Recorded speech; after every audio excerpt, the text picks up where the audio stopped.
मुनित्रयं नमस्कृत्य तदुक्तिः परिभाव्य च वैयाकरणसिद्धान्तकौमुदीयं विरच्यते।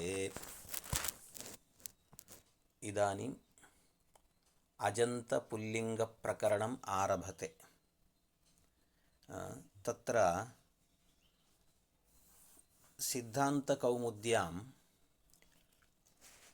अजन्तपुल्लिङ्गप्रकरणात् प्राक् स्वाधिसन्धिप्रकरणं विद्यते, तस्य निरूपणम् अभवत्। तत्र स्वादिसन्धौ मुख्यः सुप्रत्ययः अस्ति। कुतः? तस्य सुप्रत्ययस्य यथाशास्त्रं ससजुषोरुः इति ऋत्वं विधीयते। एवं रोश्च अतो रोरप्लुतादप्लुते एवं हषि च इति सूत्रेण उत्वं विधीयते। एवमेव सुप्रत्ययस्य लोपकार्यमपि एतत्तदोः सुलोपो अकोरनन्यसमासे हलि सोचि लोपे चेत्पादपूरणम् इति सूत्रद्वयेन लोपः विधीयते। तथा च तत्र सुप्रत्ययः सु इत्यस्य लोपः, सु इत्यस्य एवं सु इत्यस्य उत्वम् इत्यादि सु इति प्रत्ययस्य उक्तवन्तः। परन्तु एवम् इदानीं जिज्ञासा जायते, भोः एतावत्पर्यन्तं तावत् सुप्रत्ययः इत्युक्तवान्, सः प्रत्ययः कुत्र विधीयते, कीदृशः सः प्रत्ययः इति चेत् तत्र अग्रे सूत्रं वक्ति स्वौजसमौच्चष्टाभ्यां विस् इत्यादि सूत्रम्। अर्थात् तत्र सु औजस् अम् औक्षस् इत्यादि 21 प्रत्ययाः तत्र विहिताः वर्तन्ते।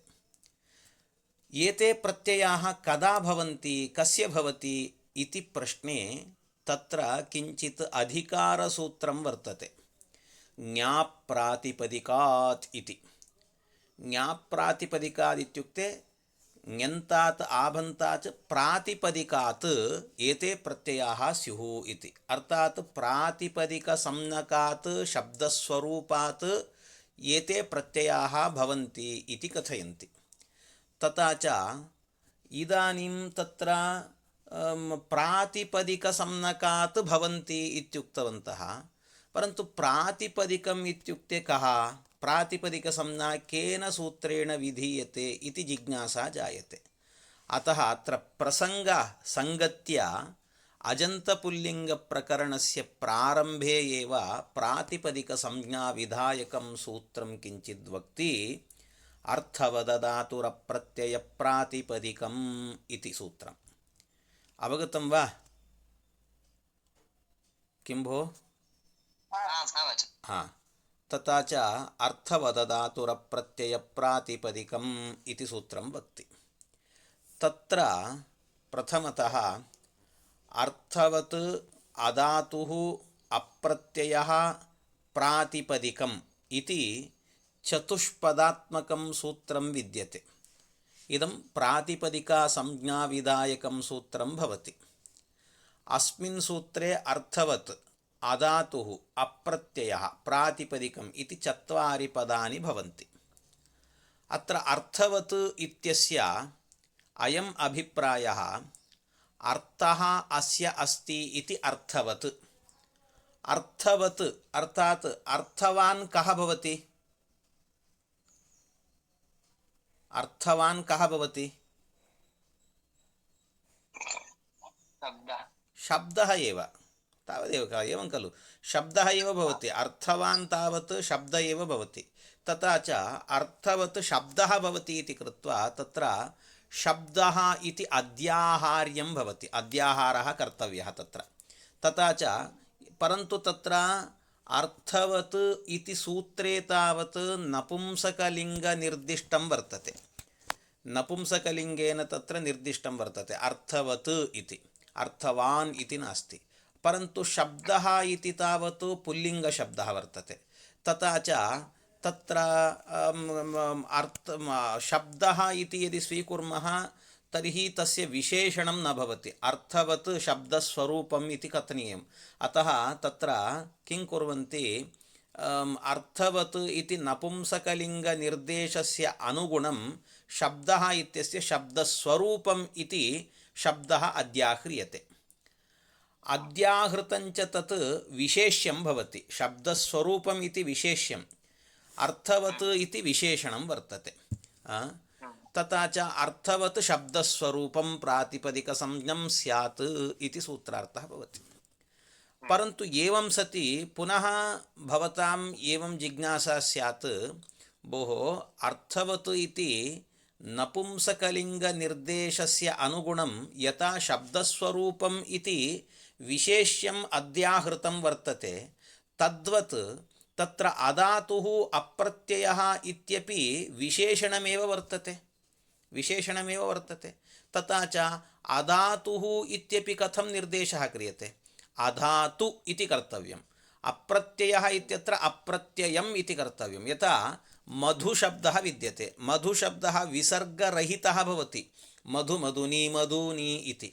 तद्वत् अधातुः इति पुल्लिङ्गनिर्देशः कथं संगच्छते? अत्रापि किं करणीयं? नपुंसकलिङ्गेन भाव्यं, परन्तु अधातुः इति निर्दिष्टः वर्तते। अप्रत्ययः इति अप्रत्ययम् इति वक्तव्यम्। अत्र भवन्मनसि एवं संशयः स्यात्। विशेष्य विशेषणे समानलिङ्गविभक्तिवचने भवतः इति नियमः वर्तते इति।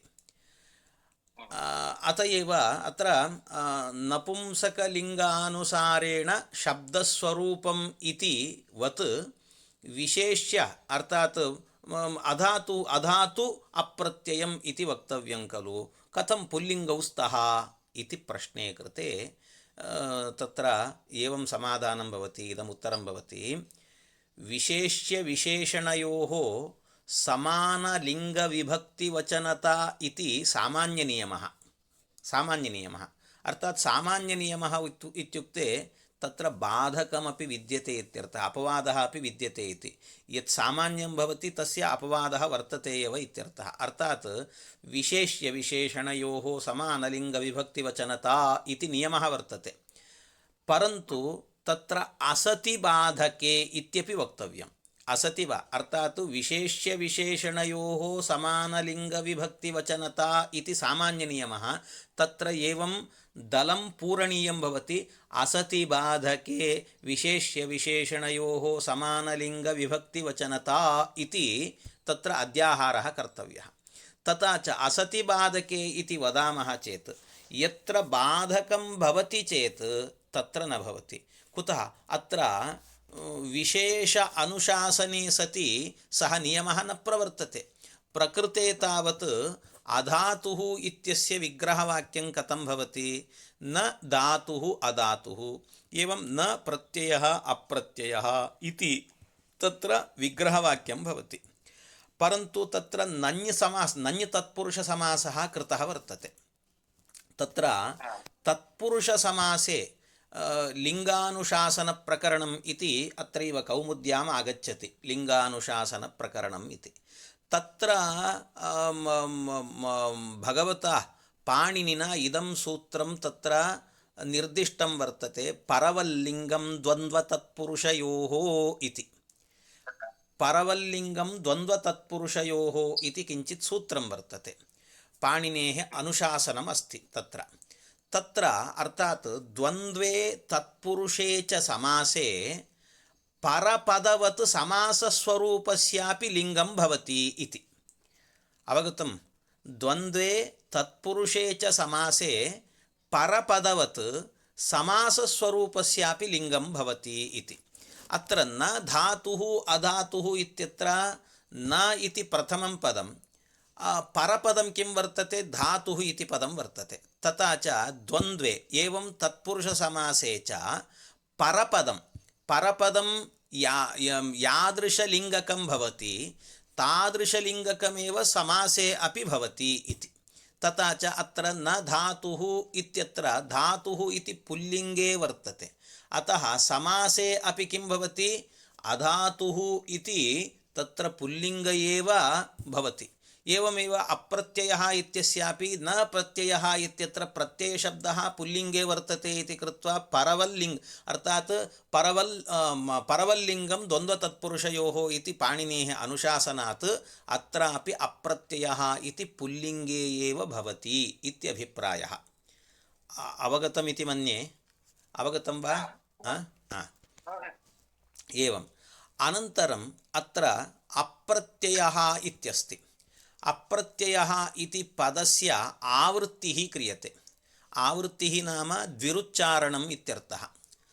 तत्र एकः प्रत्ययपरः अस्ति, अपरः प्रत्ययान्तपरः अस्ति।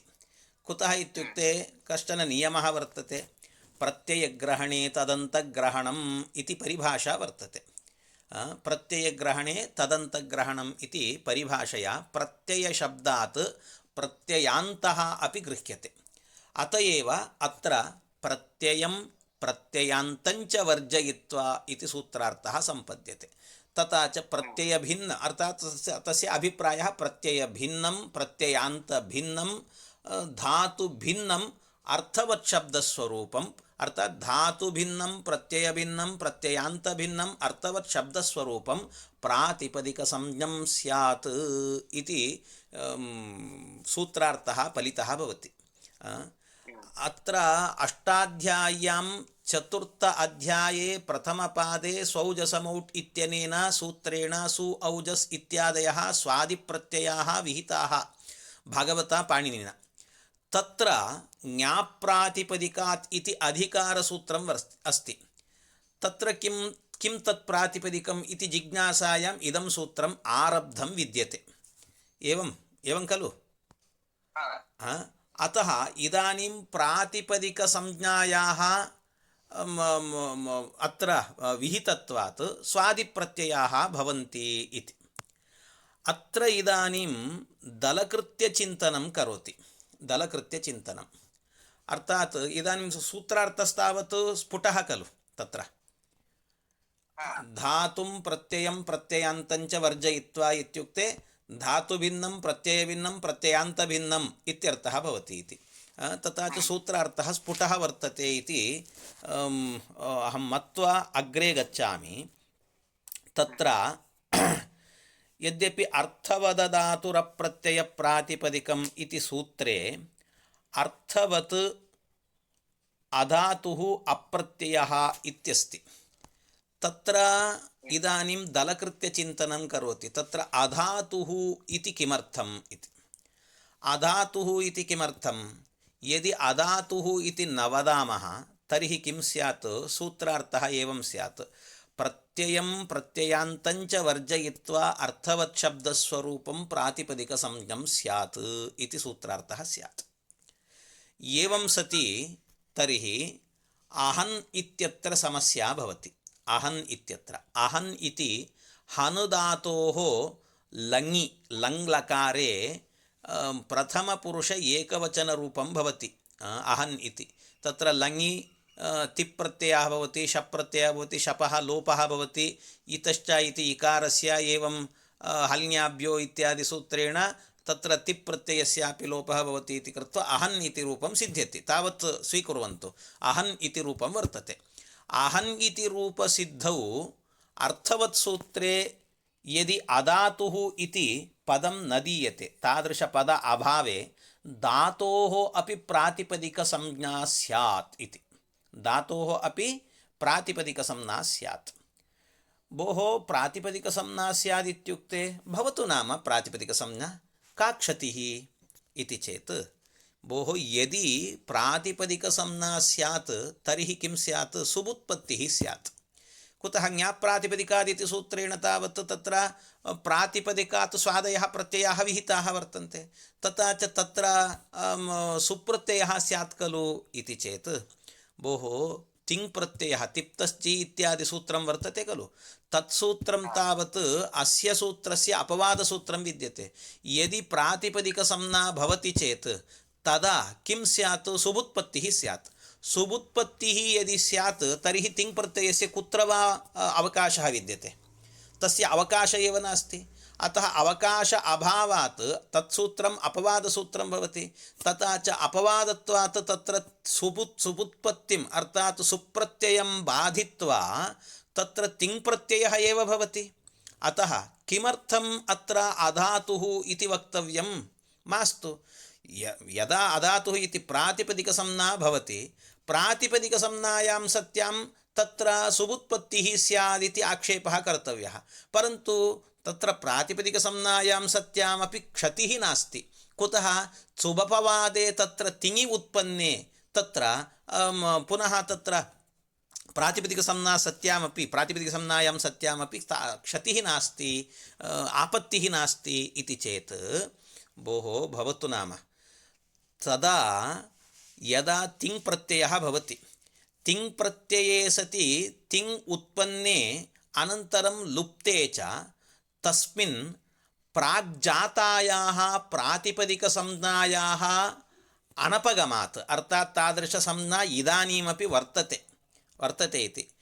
तत्र किं स्यादित? इदानीम् अहन् इत्यत्र तत्र तिङ् प्रत्ययः लुप्तः वर्तते इति कृत्वा तत्र पुनः पूर्वोक्त प्रातिपदिकसंज्ञा तत्र वर्तते एव, प्राग्जातायाः प्रातिपदिकसंज्ञायाः सत्वात्।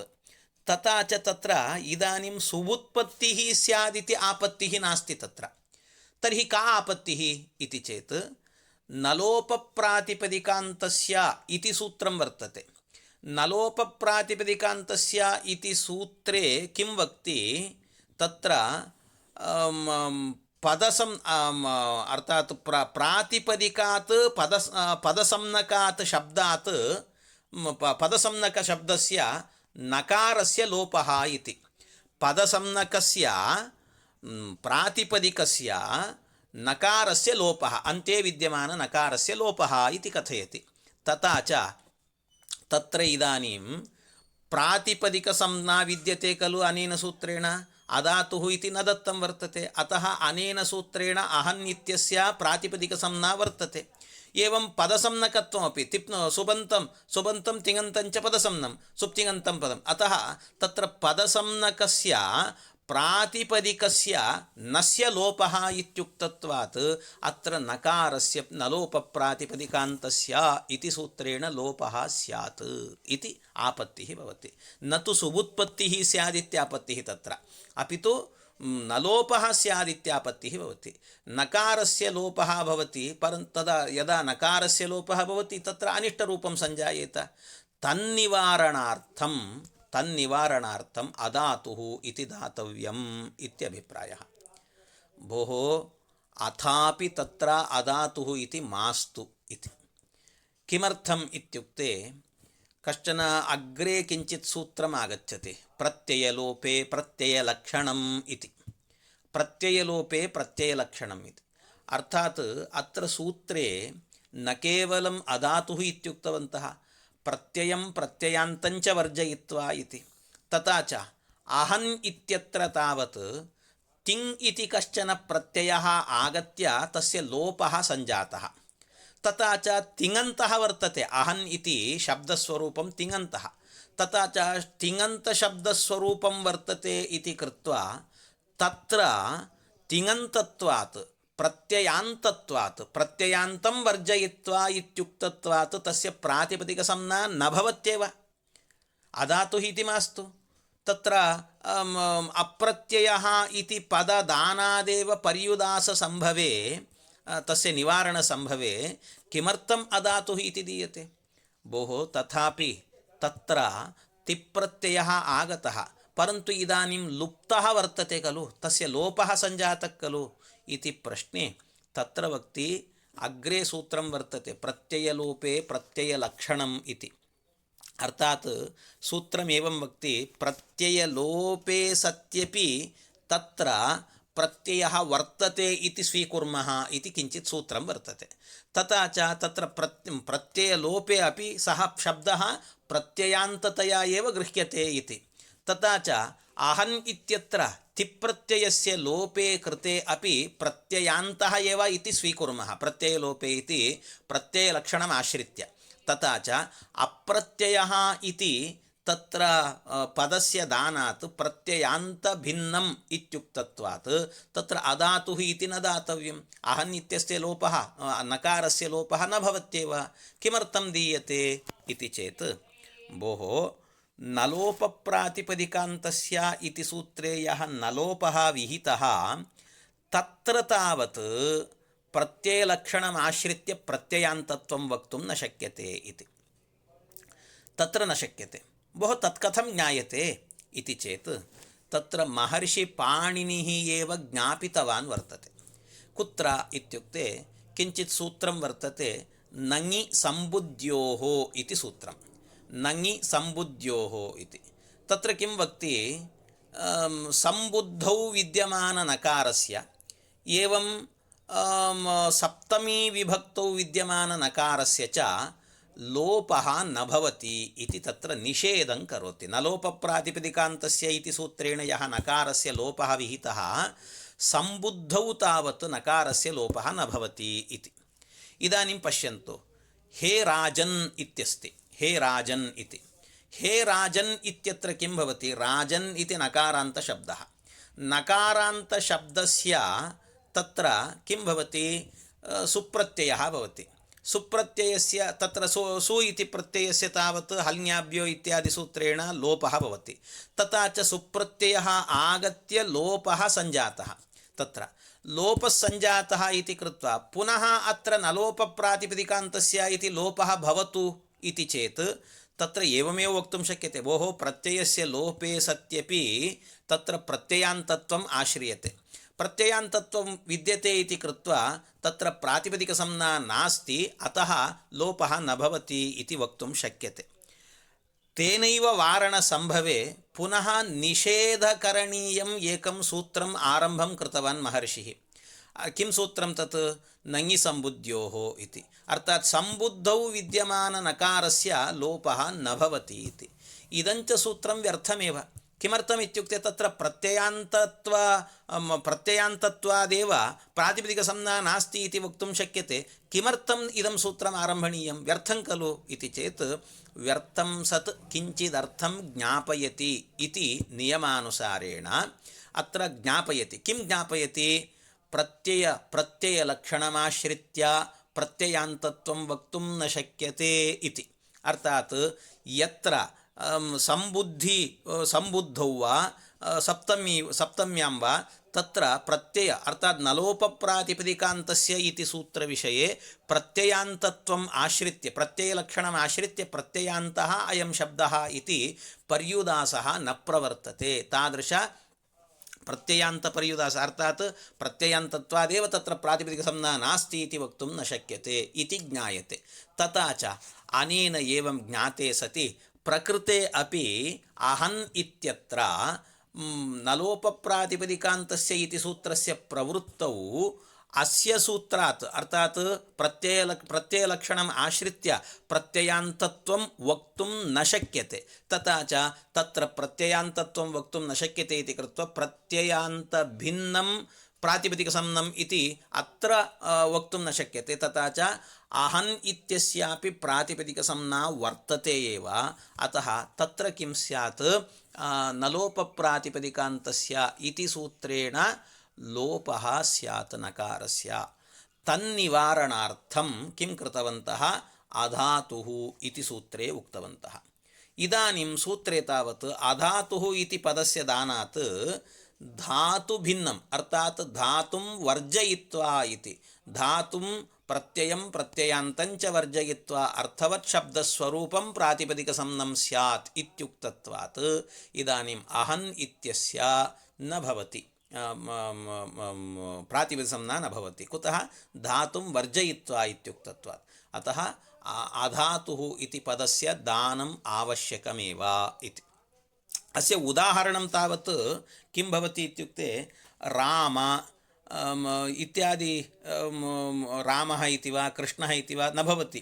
कुतः, राम इति शब्दः अस्य उदाहरणं। कुतः, प्रत्ययान्तं वर्जयित्वा इत्युक्तवन्तः। राम इति शब्दस्य तावत् रमुधातोः घञ् प्रत्यये सति राम इति रूपं सञ्जातं वर्तते। अतः अनेन सूत्रेण अस्य प्रातिपदिकसंज्ञा न भवति, अपि तु अग्रे वक्ष्यमाण कृत्तद्धितसमासाश्च इति सूत्रं वर्तते, तेन सूत्रेण भवति।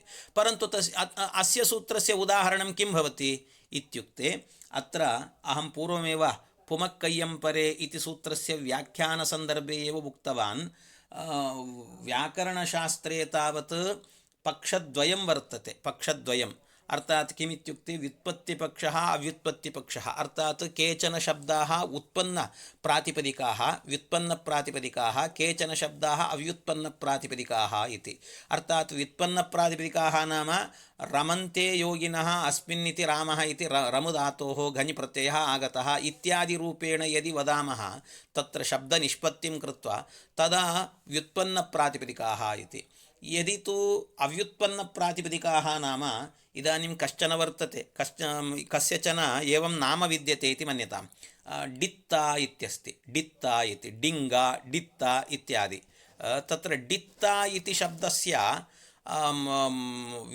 व्युत्पत्तिः नास्ति कश्चन एवं नाम स्वीकृतवान् तस्य नामकरणं कृतवन्तः पितरौ तथा च तस्य डित्ता इत्यस्ति अव्युत्पन्नप्रातिपदिकः परन्तु अयं न धातुः न प्रत्ययः डित्ता इति शब्दस्वरूपम् एवं प्रत्ययान्तः अपि नास्ति अर्थवत् शब्दस्वरूपं डित्ता इति शब्दस्य कः अर्थः इत्युक्ते सा व्यक्तिः एव अतः अर्थः अपि विद्यते इति कृत्वा अर्थवत् शब्दस्वरूपं प्रातिपदिकसंज्ञं स्यात् इति तस्य प्रातिपदिकसंज्ञायां सत्यां सुबुत्पत्तिः भवति डित्तः डित्तौ डित्ताः इति शब्दः भवति इत्यभिप्रायः अनन्तरं प्रत्ययं प्रत्ययान्तं च वर्जयित्वा इति दलकृत्यचिन्तनं कर्तव्यम् एवम् अर्थवत् शब्दस्वरूपम् इत्यत्र अर्थवत् इति किमर्थम् इत्यपि दलकृत्यचिन्तनं कर्तव्यं तत् श्वः कुर्मः अद्य अलम् एवं वा भवतु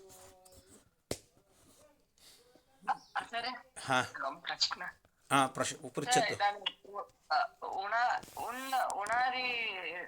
उन्निति प्रत्ययेन यदि अन्ते भवति तदापि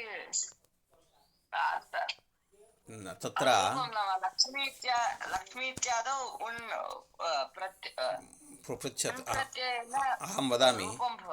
अहं वदामि तत्र वैयाकरणेषु अर्थात् वैयाकरणेषु अयं नियमः वर्तते औणादिकाः अव्युत्पन्नप्रातिपदिकाः इति वदन्ति अर्थात् ऊणादिप्रकरणमिति वर्तते तत्र ऊणादिप्रत्ययाः भवन्ति चेदपि तत्र प्रत्ययः वर्तते प्रातिपदिकं वर्तते इति प्रकृतिप्रत्ययविवेचनं वर्तते तथापि तेषां तत्र अव्युत्पन्नप्रातिपदिकत्वम् अङ्गीकुर्वन्ति केचन न अङ्गीकुर्वन्ति एवं तत्र वैषम्यं वर्तते मतद्वयं वर्तते तत्र तत् अग्रे आगच्छति अत्र मास्तु भवतु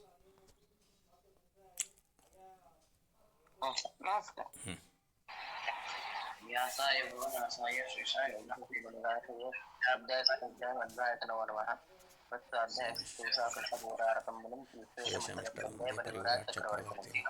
भवतु अलम्